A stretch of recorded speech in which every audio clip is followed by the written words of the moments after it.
The grand throne room of the Valori Empire was a place of order and ceremony. Tall, marble-like pillars stretched toward the glowing ceiling, banners of deep crimson and silver hanging from every side. Alien nobles in elegant robes stood in quiet clusters, speaking in low voices about politics, trade, and power. Queen Siren sat upon her raised throne, her posture straight, her gaze calm yet sharp. Her people respected her, feared her enemies, and loved her leadership. But there was an emptiness in her eyes that no one dared mention, an absence that had lingered since the death of her mate, Prince Kalor, many years ago.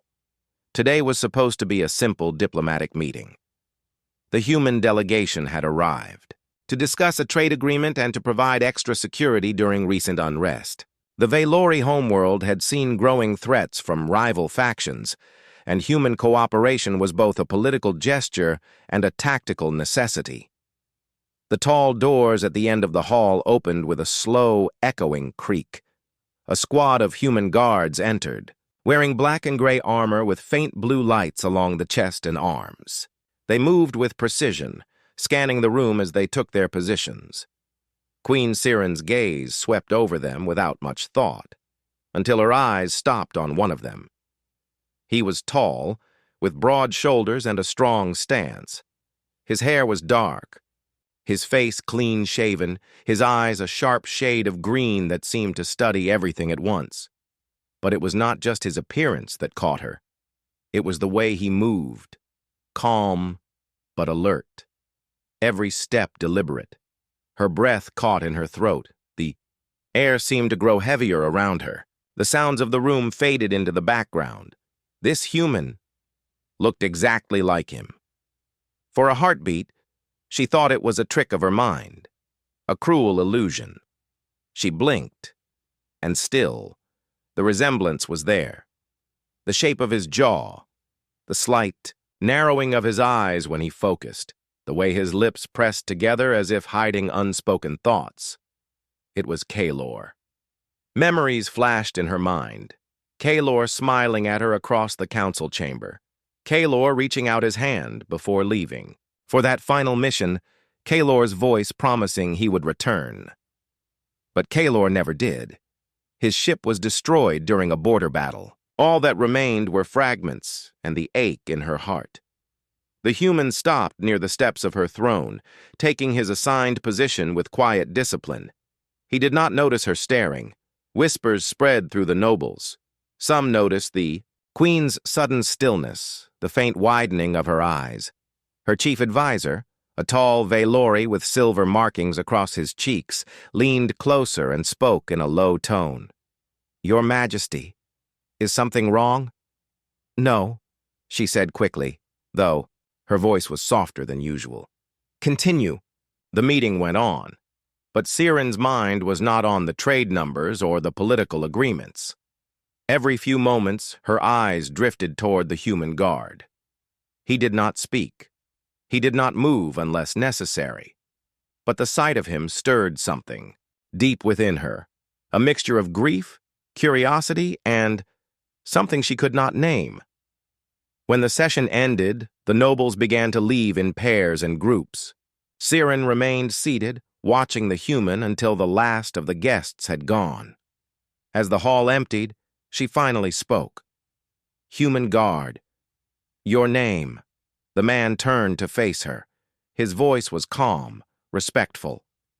"Ethan, your Majesty." "Ethan," she repeated slowly, as if testing the sound. "You are assigned here permanently?" "Yes, ma'am. The human fleet requested that I serve in your personal security detail during this unstable period. I'm here to follow your orders and protect you." She studied his face more closely now. The more she looked, the harder it was to ignore. It wasn't just a vague similarity. This was as if Kalor himself stood before her. But that was impossible. "Tell me, Ethan," she said, her voice carefully neutral. "Have you ever been to Valori space before?" "No, ma'am. This is my first deployment here," he answered. "Most of my service has been on human colonies along the frontier." His tone was steady, his eyes honest. "I see. she said quietly. Her advisor stepped forward, a hint of unease in his expression. Your Majesty, you have another council session soon, perhaps dismissed, she said softly. Leave me with my guard. The advisor hesitated but obeyed, bowing before walking out. Once they were alone, she rose from her throne and walked down the steps until she stood a few feet from Ethan. He stood still, but his attention sharpened as she approached. You remind me of someone, she said at last. He tilted his head slightly. Someone important? Yes, she answered, though her voice carried a weight he could not understand. Very important. A flicker of curiosity passed through his eyes, but he didn't push for answers. I hope that's a good thing, Your Majesty, she almost smiled. Perhaps. Before she could say more, the sound of approaching footsteps echoed through the hall. Another guard entered, informing them of a security meeting. Ethan nodded and stepped back, returning to his professional stance. As Siren walked toward the council chamber, she felt the strange pull again, an unshakable feeling that fate had brought this human to her for a reason. But whether that reason was a gift or a warning, she did not yet know. And far above the palace, hidden among the stars, something watched silently, something that would soon force the truth into the open. The days following the first meeting were unlike anything Ethan had experienced before. He was trained to notice details, changes in behavior, suspicious movements, subtle threats, but he couldn't figure out why the alien queen kept looking at him with that unreadable gaze. At first, he thought it was simple curiosity. Humans were still relatively new in Veilori high society, and his role as a personal guard might have drawn extra attention. But there was something deeper in her expression, something almost personal. Every morning, Ethan would report to the palace's grand hall, check security systems, and take his position near the queen. She rarely spoke to him during official events, but when their eyes met, he felt a strange tension in the air, as if a silent conversation was taking place. Without words, Queen Siren, on the other hand, struggled to keep her thoughts contained. Every time she looked at him, she saw Kaelor, her Kaelor, standing there. The resemblance was uncanny, far beyond what she would call coincidence. She had lived long enough to know the galaxy could be strange, but this felt deliberate, almost, as if fate had placed Ethan in her path. On the third day, she decided she could no longer simply observe. Ethan, she said as they walked down the palace's crystal-lit corridors after a morning council session. Join me in the garden. After your shift, I wish to speak with you. Yes, Your Majesty, he replied, his tone steady. That evening, under the pale glow of Veilori moonlight, the queen's private garden shimmered with exotic flowers and soft streams of water. The air carried a scent of rare blossoms from the northern hills. Ethan arrived exactly on time, his armor polished, his stance alert. Relax, she said softly, noticing his rigid posture. This is not an interrogation. He allowed himself a small breath and stepped closer, keeping a respectful distance. You remind me of someone I once knew, she began, her eyes fixed on the moonlight reflecting in the water. Someone who meant everything to me. Ethan listened quietly, unsure how to respond. He was my consort, she continued. A warrior, a leader, and my closest companion. He was lost in battle many years ago. Ethan nodded slowly.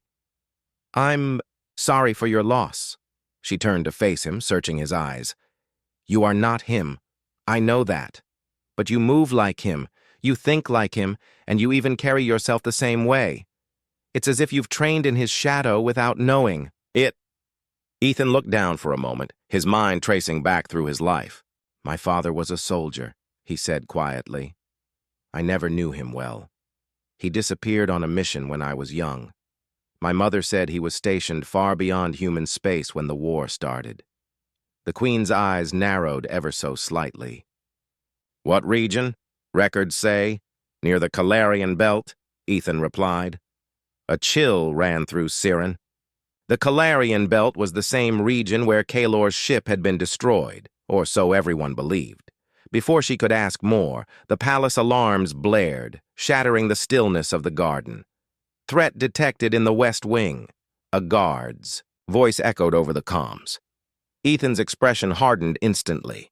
"Your Majesty, we need to move you to safety." But Siren shook her head.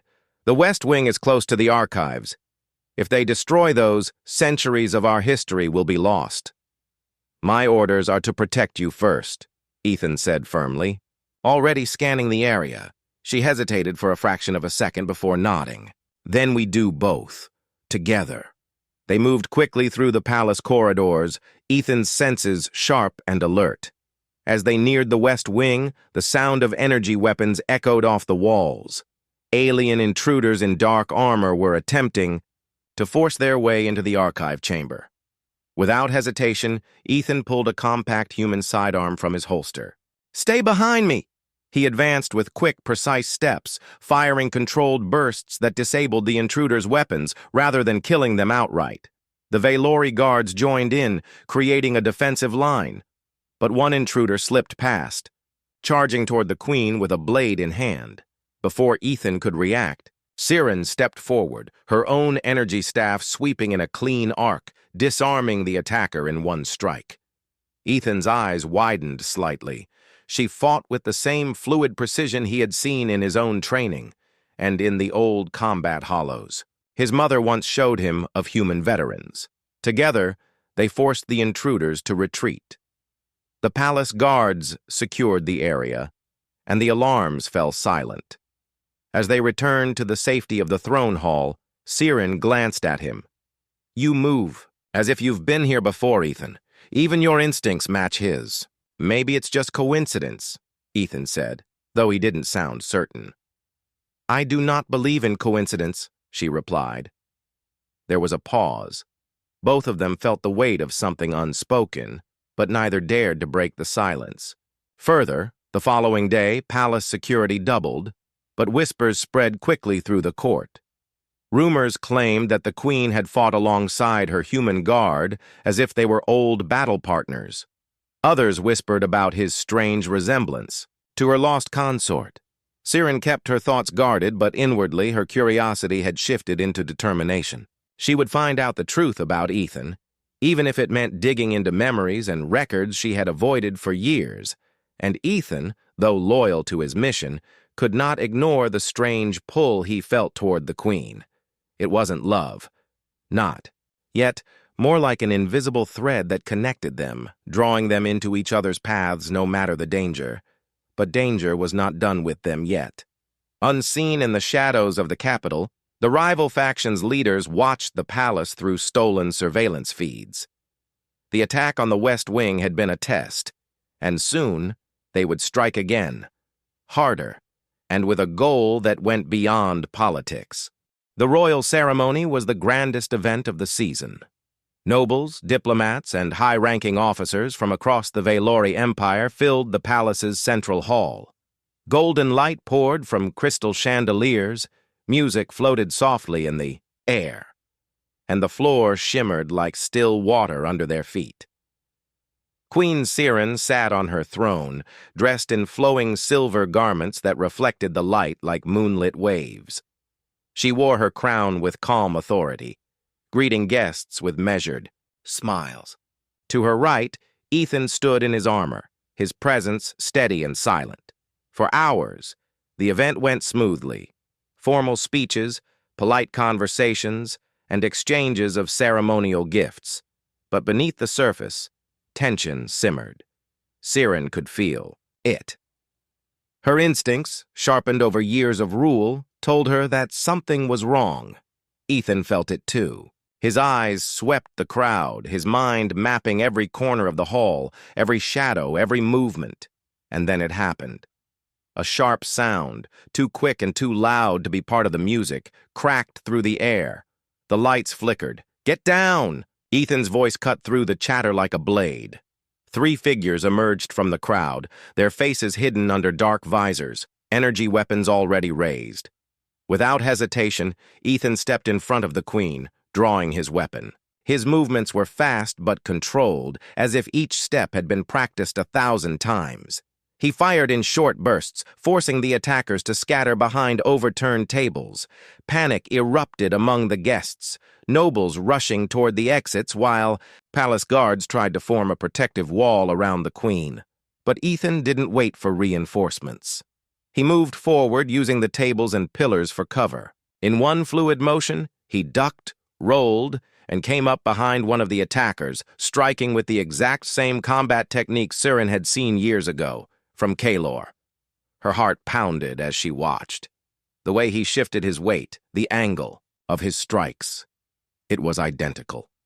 An attacker leaped from the balcony above, aiming a blade directly at her. Before Siren could react, Ethan crossed the distance in 2 powerful strides, intercepting the blow with his forearm and twisting the weapon away. The hall filled with the sound of clashing metal and sizzling energy. "Move to the inner chamber!" shouted one of the alien guards. "Negative," Ethan said firmly, not taking his eyes off the attackers. "They want her cornered. We keep her mobile." His voice carried such authority that even the Veilori guards obeyed without question. Together, they pushed toward the side exit, Ethan staying close enough to shield her from every angle. One attacker tried to block their escape, but Ethan's counterattack was so precise it looked almost rehearsed. Within minutes, the last of the assassins was disarmed and restrained. When the hall was finally secure, Siren stood in the quiet aftermath, her breath steady but her thoughts storming. Nobles whispered from a distance, their eyes darting between her and Ethan.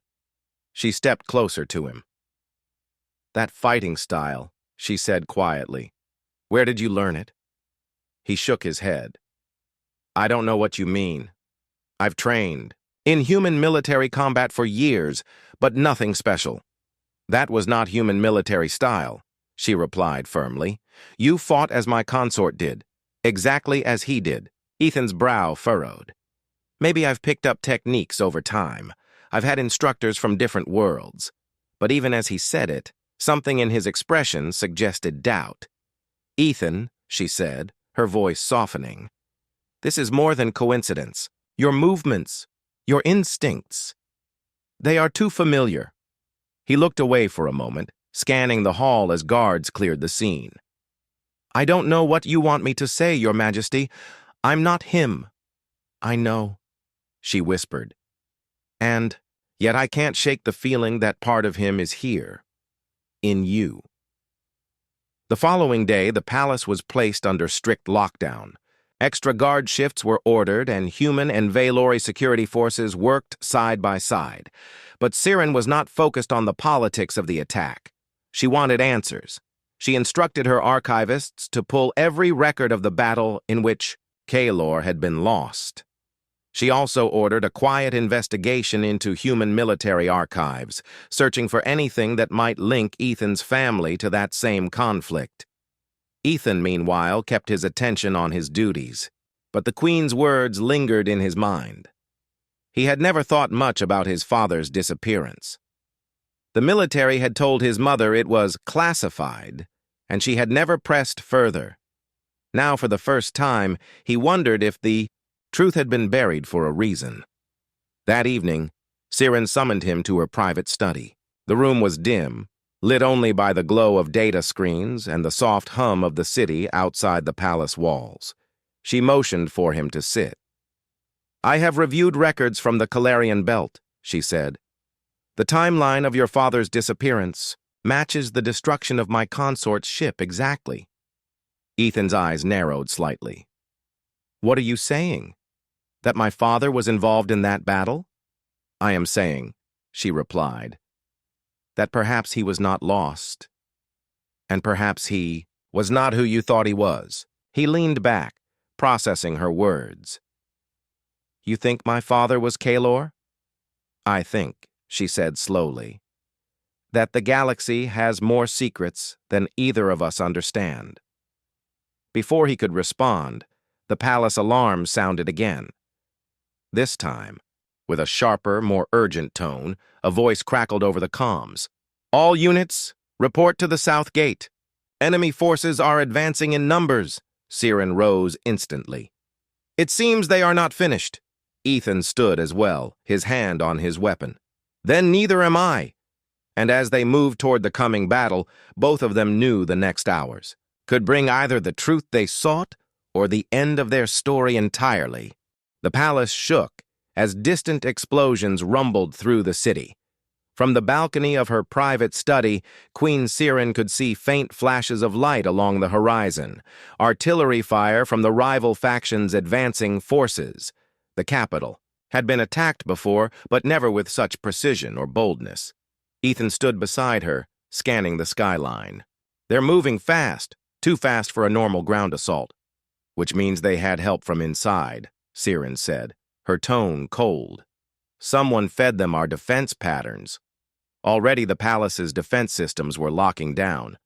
Thick blast doors slid into place, and squads of guards hurried through the corridors, sealing access points. "Where do you need me?" Ethan asked. "At my side," she replied without hesitation. "If they've come this far, their goal is me." Within minutes, the palace command center became the heart of the defense. Large holographic maps displayed enemy positions, glowing red markers pushing closer to the inner walls. Commanders barked orders into comm units while tactical officers coordinated counterattacks. Reports came in fast. Enemy troops had breached the outer perimeter, disabling automated turrets and overwhelming forward guard posts. Their path cut directly toward the south wing, the section connected to the Queen's personal quarters. Ethan analyzed the map, his finger tracing their projected route. They'll try to split their forces. One group will engage our soldiers, the other will slip through and hit you directly. Then we split them first, Siren said, glancing at her commanders. Seal the eastern halls and reroute the inner guard to choke points here and here. She tapped 2 glowing points on the map. The commanders obeyed without question, but Ethan could see the doubt in their eyes. The palace defenders were outnumbered and caught off guard. As the battle drew closer, the hum of energy weapons and the echo of boots on marble floors filled the air. Ethan and Siren moved with a small team toward the south wing. The enemy struck sooner than expected.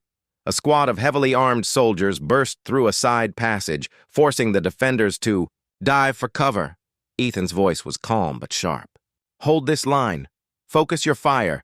They'll try to rush us." The Queen stayed behind a pillar, her energy staff ready.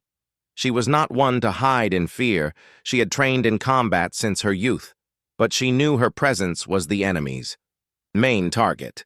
The attackers came hard, but Ethan's leadership held the defense steady. His commands were precise, his movements efficient. Every decision made with the instinct of a veteran. Siren found herself once again reminded of Kalor, not just in the way Ethan fought, but in the way he anticipated the enemy's next move, before it happened. After several minutes of heavy fighting, the last of the enemy squad fell back, leaving the marble floor scorched and littered with damaged weapons. "They'll regroup," Ethan said, checking his weapon. "We need to move you to a safer location." "There is no safer location," she replied. "Wherever I go, they will follow." "Then we make them follow us on our terms," Ethan said. His plan was risky. Lead the Queen through the maintenance corridors toward the old war command chamber deep within the palace. From there, they could control the remaining defense systems and cut off the enemy's approach. They moved quickly through the dim, narrow passages, the sound of battle fading and returning as they passed between sections of the palace. But the rival faction was not far behind. At the entrance to the war chamber, a second wave of attackers was already waiting. Energy blasts filled the corridor, forcing Ethan to shove the Queen into cover. "Stay low," he ordered. The next moments were a blur of motion. Ethan surged forward, moving between cover points, returning fire with deadly accuracy. When an enemy tried to flank them from above, he threw a shock grenade that lit the corridor in a burst of white light, dropping the attacker instantly. The Queen joined in, her staff striking with precision. Though her movements were elegant, they were also brutal when needed, another trait Kalor had shared. Finally, the last enemy soldier dropped his weapon and fled. The path to the war chamber was clear. Inside, the chamber's old systems came alive with a low hum. Holographic panels displayed the entire palace layout, showing both enemy and friendly positions. "This room hasn't been used in decades," Siren said, moving to the central console. "But it was built to hold against a siege far worse than this." She began activating defense grids that had been dormant for years. Heavy blast shutters sealed the most vulnerable windows. Hidden turret emplacements deployed from the walls, locking onto advancing enemy troops. Ethan coordinated with the palace guard, directing them to fallback points that would maximize their defenses. "You've done this before," Siren said, watching him work. "Not just as a soldier, you think like a commander." He didn't look up. "Sometimes command finds you whether you want it or not." Her eyes lingered on him for a moment longer, then shifted back to the map. The siege dragged on into the night. Every few minutes, the chamber shook as another impact rocked the palace walls. Finally, reports came in. The rival factions' forces were retreating. The defense systems had turned the tide, forcing them back toward the city's outskirts. Exhausted, but unbroken, the palace guards began securing the halls and aiding the wounded. In the quiet that followed, Siren turned to Ethan. "You saved this palace tonight. And not just by fighting. You saved it by thinking, by leading. You did what Kaelor would have done." He met her gaze. "And you still think I'm connected to him somehow?" "More than ever," she said, softly. "But now, I need to know why." After the battle, she called her most trusted archivist to the war chamber. The archivist carried a small, sealed case and placed it on the table. Inside was a single crystal data core, the last surviving. Record from Kaelor's flagship before it was destroyed. "I have never opened this," Siren admitted. "I could not bear to. But now, perhaps it will tell us the truth." Ethan stood silently as she activated the core. A faint holographic projection flickered to life. Kaelor's voice, clear despite the years. "To whoever finds this," the Yakya recording began, "know that we were betrayed from within. The enemy's attack was no accident. I leave behind more than a fight. I leave behind a legacy. If my blood survives, protect it." The image glitched, then faded. Siren looked at Ethan, her heart pounding. "If his blood survives. Ethan, who was your father?" And for the first time, Ethan did not have an answer. The war chamber was silent, except for the low hum of the holographic displays. The image of Kaelor had faded, leaving only his words hanging in the air like a weight neither Ethan nor Queen Siren could ignore. "If my blood survives, protect it."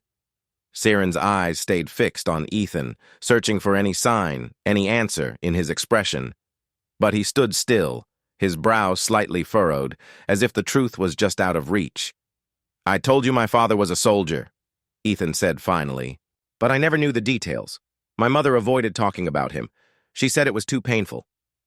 Siren's voice was quiet but firm. "Then we must find her. She may hold the missing pieces." Ethan hesitated. "She's on a frontier colony far from here, and with the fighting—" "I will send a transport," Siren interrupted. "We cannot afford to wait. The enemy knows more than we do. If they learn who you truly are before we do, they may use it against us." Before they could plan further, an urgent voice came through the comm system. "Your Majesty, enemy forces are regrouping. They are preparing a second assault." Siren exchanged a glance with Ethan. "They will not stop until the palace falls, or until they take me." Ethan stepped closer to the console, scanning the tactical display. "Then we make their next move their last mistake. We turn their attack into a trap." "Explain," Siren said. He traced a route on the map. "If we let them breach the outer courtyard, they'll think they're winning. We set up a false retreat into the west wing, draw them into a kill zone. We lock them inside, cut the power, and hit them from all sides. One of the Velori commanders, listening nearby, frowned. That is risky. If they realize the trap, too early? They won't, Ethan said with certainty. They're too focused on getting to the Queen. I've seen this tactic work before. Siren studied him for a long moment, then nodded. Prepare it. You will lead. Hours later, the courtyard was eerily quiet. Debris from the first assault still smoldered, and the scent of burnt metal lingered in the air. Hidden in the shadows above, Ethan and a team of mixed human and Velori guards waited, watching the enemy advance. The rival faction's soldiers moved with confidence, their armored boots striking the stone in unison. At their center marched a tall figure in black, clearly their commander. As planned, the palace guards in the courtyard gave ground, pretending to be overwhelmed. The attackers took the bait, pushing forward into the west wing. Ethan's voice came through the comm, low and steady. Wait for my signal. When the last enemy soldier crossed the threshold, he gave the command. Seal it! Massive doors slammed shut behind the enemy. The lights flickered and died, plunging the wing into darkness. Confusion rippled through the attackers as hidden defenders emerged from alcoves and side passages, striking from every direction. Plasma fire lit the shadows in brief flashes. The enemy tried to regroup, but the narrow halls of the west wing gave them no space to maneuver. Ethan moved like a shadow, his strikes clean and precise. Every motion mirrored the style Siren had seen before, the style Kaelor had mastered. The battle lasted only minutes. When it was over, the west wing was littered with surrendered weapons and defeated soldiers. The enemy commander was dragged into the courtyard, his visor torn away to reveal a scarred Velori face, twisted with anger. You think this changes anything? He spat. You don't even know who fights for you. Siren stepped forward. And what do you know of my guard? The commander's eyes shifted to Ethan, and a cruel smile formed. Ah, so you haven't told her, human? You don't even know yourself. Ethan's grip tightened on his weapon. Then tell me. Your father, the commander said slowly, was no ordinary soldier. He was the offspring of two worlds. Velori blood runs through you, whether you accept it or not. The words hit Ethan like a physical blow. He stared at the commander, his mind racing. Siren's eyes widened slightly. Offspring of two worlds, she whispered. The commander chuckled darkly. Yes, Queen, your precious Kaelor had a life you never knew. A human woman, a child hidden far from the Empire. And now that child stands before you. The courtyard went still. Even the guards froze, glancing between Queen and guard. Ethan took a slow breath, forcing his voice to stay calm. You expect me to believe the word of a man who just tried to kill us? Believe what you want, the commander sneered. But the resemblance is no accident. You are his blood, and that means you are a threat to more than just me. Before more could be said, Siren gave a sharp gesture, and the commander was dragged away to the holding cells. When they were alone, Ethan turned to her. Do you believe him? Her gaze was steady. I believe that the pieces are falling into place. Your father's disappearance, your instincts, your fighting style, and now this claim. It is too much to ignore. If it's true, Ethan said quietly, then what does that make me? She stepped closer. It makes you part of this world, part of my people, and it means your presence here is not chance. It is destiny. That night, the palace was quiet again, but neither of them could rest. Siren paced in her private chambers, the weight of the revelation pressing heavily on her. She had spent years mourning Kaelor, never imagining that a part of him might still live. If Ethan truly carried his blood, it changed everything, not just for her, but for the Empire. In the barracks, Ethan sat on the edge of his bunk, staring at the floor. The commander's words echoed in his head. Part human, part Valori, it. Explained the odd connection he felt to this place, to the Queen, even to their way of fighting. But it also meant he was tied to a legacy he didn't understand. A legacy others might kill to erase. And somewhere out in the dark, the rival faction was already preparing their final strike, knowing they had failed twice. This time, they would come with everything they had. The night before the final battle was unnaturally still. The city beyond the palace walls lay in uneasy silence, its streets empty, its lights dimmed. It was the kind of silence that came not from peace, but from fear of what was about to happen. Queen. Siren stood on her balcony, her eyes fixed on the horizon.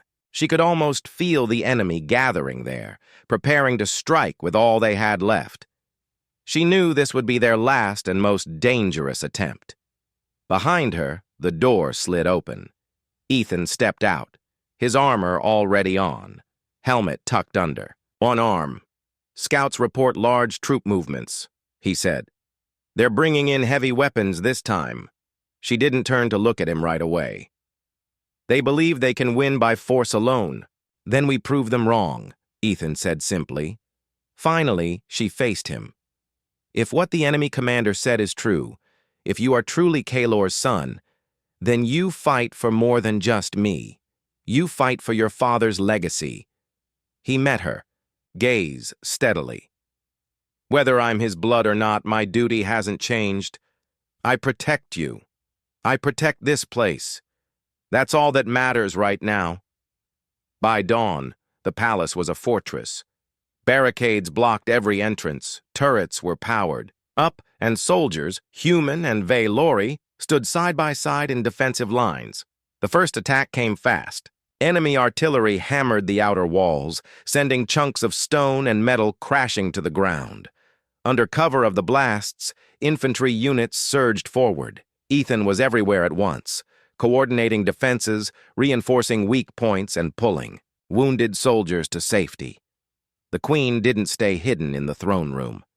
She moved through the palace, rallying her guards with words that carried like steel in the air. "Hold the line. Fight for your homes. Fight for your people." The defenders responded with renewed strength. The battle reached the inner courtyard by midday. Enemy soldiers poured in, weapons blazing. Ethan and the Queen fought side by side, their movements perfectly in sync. Two warriors bound by something, deeper than simple alliance. At one point, a group of attackers broke through the defensive wall, rushing straight for Siren. Ethan intercepted them, his strikes precise and unstoppable. His combat style, once again, was exactly that of Kalor. The sight sent a strange ache through Siren's chest, but there was no time to dwell on it. Then came the heaviest blow. The enemy's towering siege mech smashed through the western gates, its cannons blasting apart barricades. Soldiers scattered under the sheer force of its firepower. "That thing will tear through the palace in minutes," a Valori commander shouted. Ethan's eyes narrowed. "Then we take it down before it gets that far." He sprinted toward the mech, weaving through debris and enemy fire. Climbing onto a collapsed column, he leapt onto the machine's side, clinging to its armor as it shook violently. The mech's pilot tried to throw him off, but Ethan drove his blade into a joint, ripping out a bundle of sparking cables. With a final surge of effort, he hurled an explosive charge into the opening and jumped clear. The blast tore through the mech's core, sending it collapsing to the ground in a shower of fire and smoke. The defenders roared in victory, and for the first time that day, the enemy line faltered. But the rival faction's commander was not finished. He appeared in the courtyard, flanked by his most elite soldiers, his weapon drawn. "Queen Siren," he shouted, "face me, and I will spare your people." Siren stepped forward, but Ethan blocked her path. "No, this ends with me." The commander's eyes narrowed. "Yes, it should, son of Kalor." The words hit the air like a strike, but Ethan didn't flinch. The two clashed in the center of the courtyard, their blows fast and brutal. The commander was strong, but Ethan, fought with the precision of two worlds, the skill of a human soldier and the elegance of Valori combat. Each strike pushed the commander back, until finally Ethan disarmed him and sent him sprawling to the ground. "You fight like him," the commander said, his voice low, "but you will never know the whole truth." "I know enough," Ethan replied, and signaled the guards to take him away. With their leader captured and their mech destroyed, the rival faction's forces crumbled. By nightfall, the palace was secure, and the city began to breathe again. In the quiet aftermath, Ethan and Siren stood alone in the throne room. The air was heavy with exhaustion, but also with something unspoken. "You saved this world," Siren said softly. "And if you truly are Kalor's son, then you have honored him more than you know." "I didn't do it for him," Ethan replied. "I did it because it was right. But if he was my father, maybe that's why it felt right." She stepped closer, her voice gentler. "Whether by blood or by fate, you are part of this family now, and you will always have a place here." Ethan nodded. "Then I'll stay, not as just your guard, but as someone who stands with you, no matter what comes." Outside, the first stars of night began to shine, and for the first time in years, Queen Siren felt that the emptiness in her heart had been filled, not by replacing what she had lost, but by finding something new, forged in battle and bound by trust. And somewhere in the depths of the galaxy, the legacy of Kalor lived on, through the human who had come to guard the queen and stayed to fight for her world.